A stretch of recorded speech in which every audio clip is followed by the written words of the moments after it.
7h30 à l'instant, c'est le moment de la revue de presse sur Good Morning Cameroun. Les journaux sont parus en français et en anglais, d'autres sont bilingues. Et donc voilà, chers téléspectateurs, nous allons vous permettre donc de découvrir ce que les journaux nous envoient comme nouvelles ce matin. Aux deux parties, donc la première sera consacrée à Opération en anglais, Opération bilingue, c'est le contrat, mais on ira chercher donc l'actualité en anglais contenue dans le journal bilingue. Et donc maintenant, derrière, ce sera la place qui sera laissée aux parutions francophones, les parutions bilingues. Yes. Yes, exceptionally today I'm only going to be reviewing bilingual newspapers, and there are two in number. I'm going to start with Quotidien Émergence, and of course I'm going to focus on the stories on the front page in the English language. The fight against COVID-19 is making news on the front page of Emergence, and the paper says Archbishop Cleda's treatment protocol goes international. How? Where? Well, go grab a copy of Emergence and flip to page 3 to read the details of that story. The paper also talks sports this morning. Fecafoot LFPC, Semenge wants Fecafoot to respect the court's decision. Go to page 11 of Emergence of this morning to gather the details of that story. Let's leave Emergence and now go to Cameroon Tribune.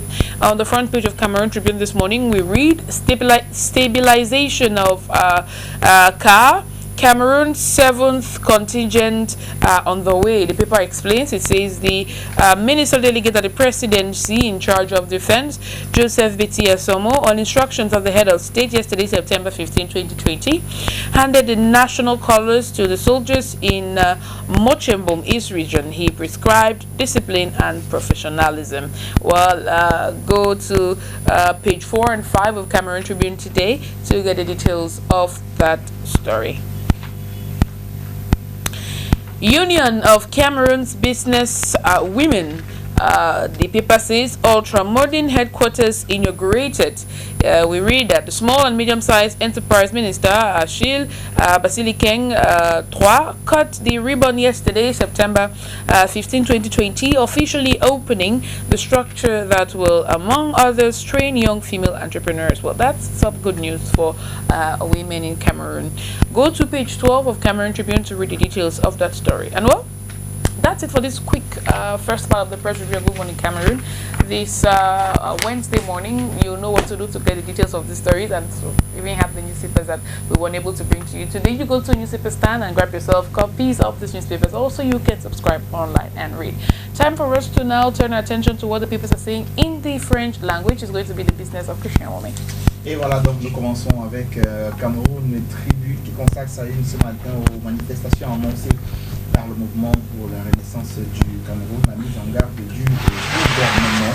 Dans un communiqué signé hier, le ministre de la Communication, René Emmanuel Sadi, relève qu'aucune manifestation ne peut être considérée comme pacifique lorsque le but déclaré est le lancement du mouvement insurrectionnel. Le porte-parole du gouvernement rappelle que tous ceux qui s'associent à ce projet doivent s'attendre à en répondre devant la justice. Les détails donc à la page 2, non j'allais dire la page 3 de Cameroun Tribune en kiosque ce matin.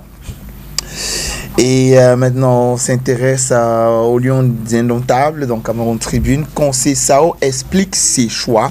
Dans un entretien accordé à Cameroun Tribune, le sélectionneur national revient sur les critères qui ont donc prévalu pour la convocation de 32 joueurs à l'occasion de la période FIFA d'octobre prochain. Les détails à la page 31. Et puis voilà, une tonne de médicaments saisis. Le produit de contrebande a été découvert par la douane dans un bus de transport dans la nuit de vendredi à samedi dernier. Détail, page 18 et 19 de Cameroun Tribune. L'émergence est en kiosque ce matin. Notre quotidien, sa une est consacrée à la situation politique au Cameroun. Émergence nous dit que Monseigneur Abraham Commet dénonce Biya et son système électoral. La lettre au vitriol du président de la conférence épiscopale nationale n'épargne pas le bilan du président de la République. Et puis constatation Antibia. La coalition des forces se met en place, comme nous dit Émergence en kiosque aujourd'hui.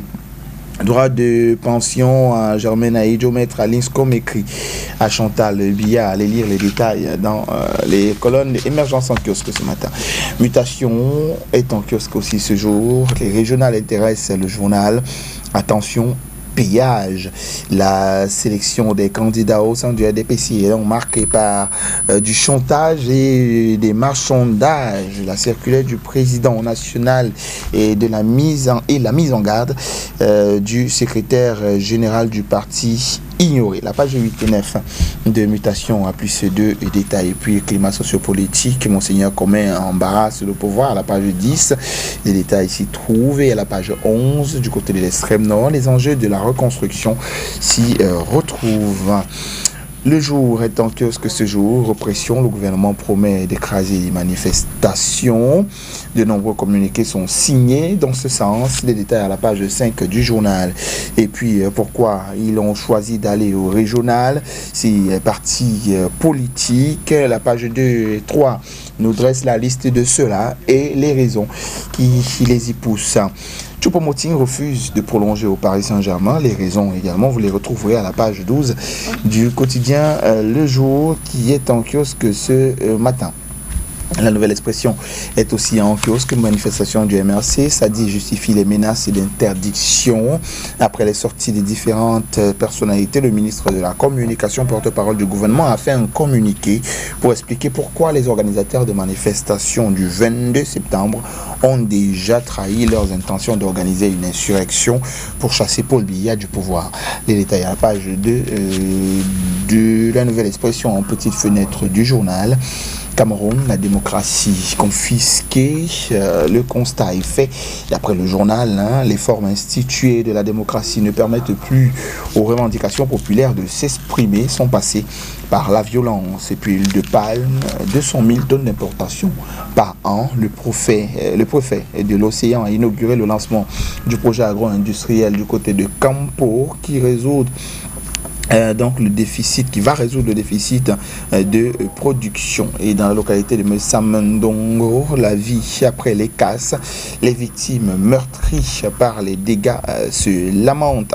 Covid-19, on en parle à la page 7 du journal. Situation contrastée en Afrique, alors qu'on lui promettait autant pour moi le désastre. Le continent tient pour le moment de manière inégale. La draguée haute dans sa dimension sanitaire.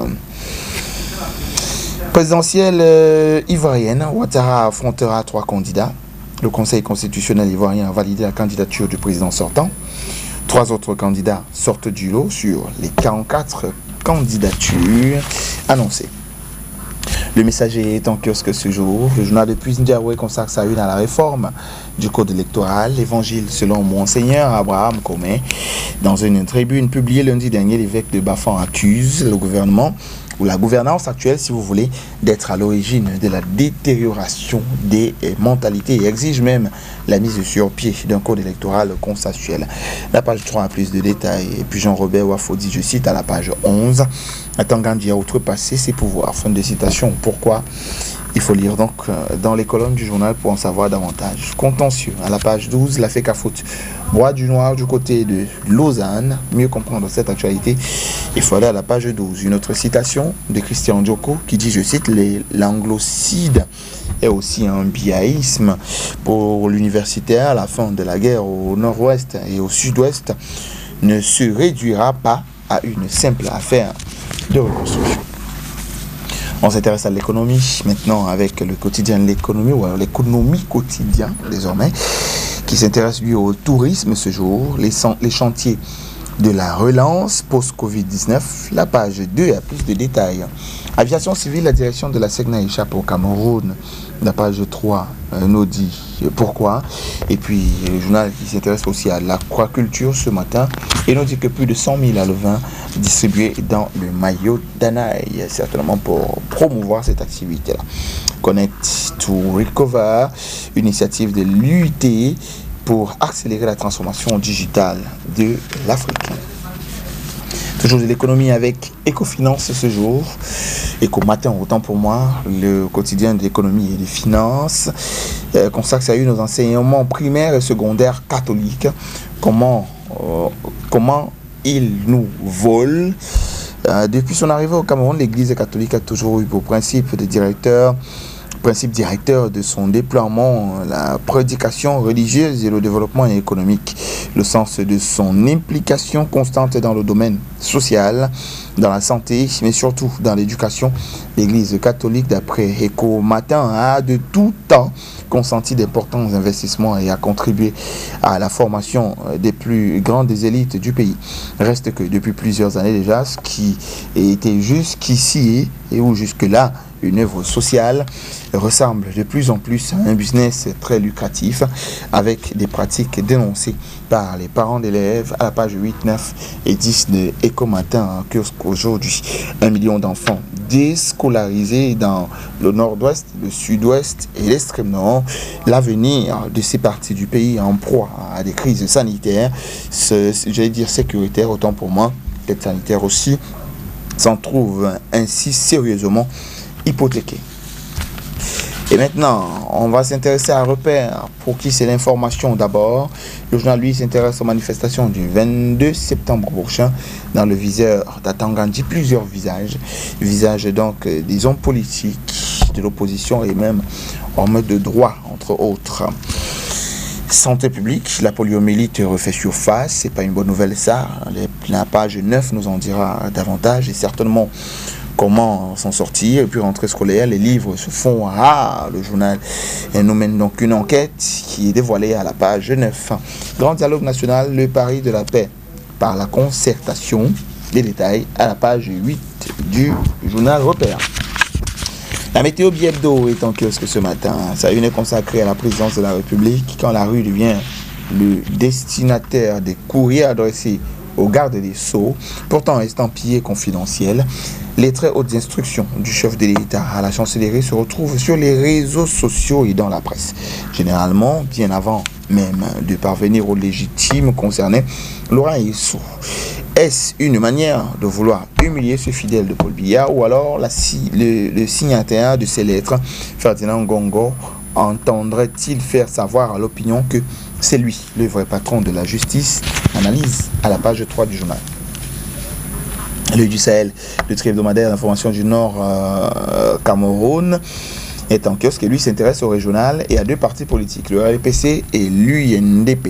La bataille de la Damawa est donc à retrouver à la page 3 du journal. La place du renseignement dans la lutte contre Boko Haram ici au Cameroun est également à retrouver à la page 4 du journal qui est en petite fenêtre. Et nous dresse donc une interview, celle du docteur Sali Bouro, chef du centre de l'IRAD dans le Nord, qui dit, je cite, le sorgho est une culture pour notre zone agroécologique. Fin des citations. Du côté de l'extrême nord, 3 personnes meurent électrocutées à Maroua précisément, à la page 5, et puis dans la Damawa, près de 655 000 hectares au cœur des litiges fonciers. Tribune d'Afrique est en kiosque ce matin, Camerco, c'est l'objet de sa une. Les non-dits de la crise entre le directeur général et le DGA.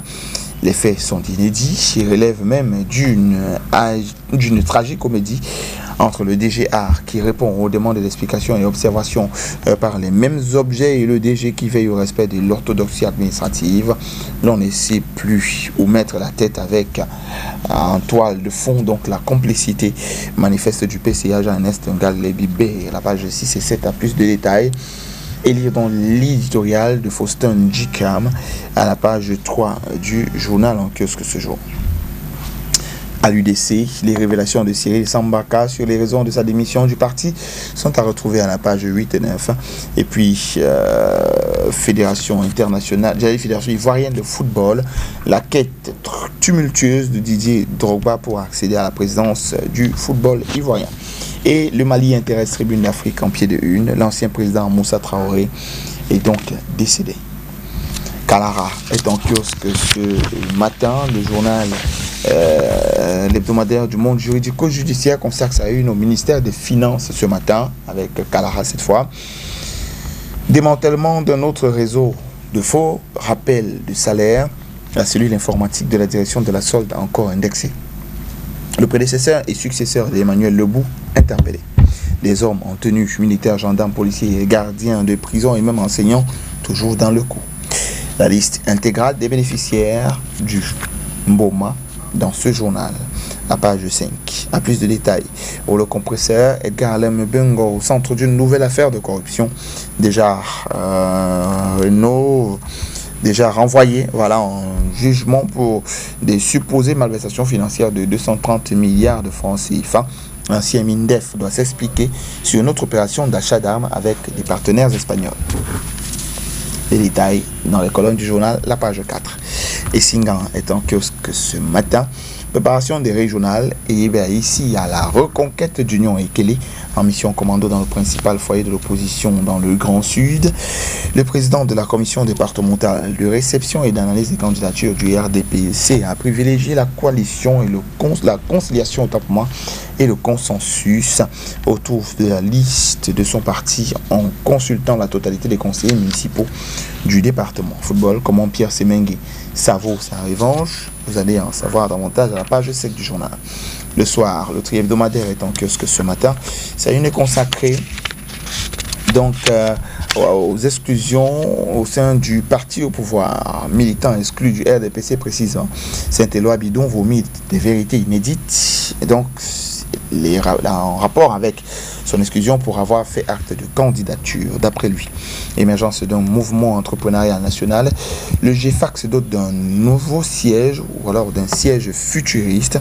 Au nom de la première dame du Cameroun, Mme Chantal Biya, Dr Achille Bassini King III a inauguré cet édifice avant-gardiste hier à Yaoundé en présence des membres du gouvernement, du gouverneur de la région du centre, du maire de la ville de Yaoundé, de la présidente nationale des membres du groupement des femmes d'affaires du Cameroun, le GFAC, ainsi que des personnalités du monde des affaires.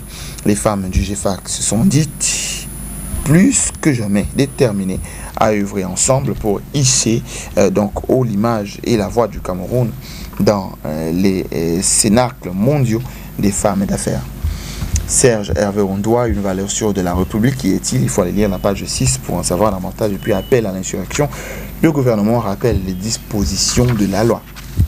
Éco-santé, pour sortir de cette revue de presse, est en kiosque ce matin. Imbroglio, l'urgence des élections à l'ordre national des pharmaciens du Cameroun est à retrouver à la page 5, 6, 7. Les vraies raisons. Et puis transfusion sanguine. Pourquoi devrais-je donner mon sang? Vous pouvez donc aller comprendre les raisons qui normalement devraient vous pousser à donner de votre sang pour sauver des vies. Voilà entre autres le contenu de la presse ce matin, amis téléspectateurs. Les journaux sont dans les kiosques. Allez acheter le journal dont la une vous intéresse. We definitely advise you to do that. Now time for us to go get some music, and when we come back, Good Morning Cameroon continues. Abala, bolon. Dari jam pikoi jam, madala. Laisse-moi se battre. Monsieur Sonora là. Ma fille l'a andi lan. Et bien du coup. Gavenir on la top.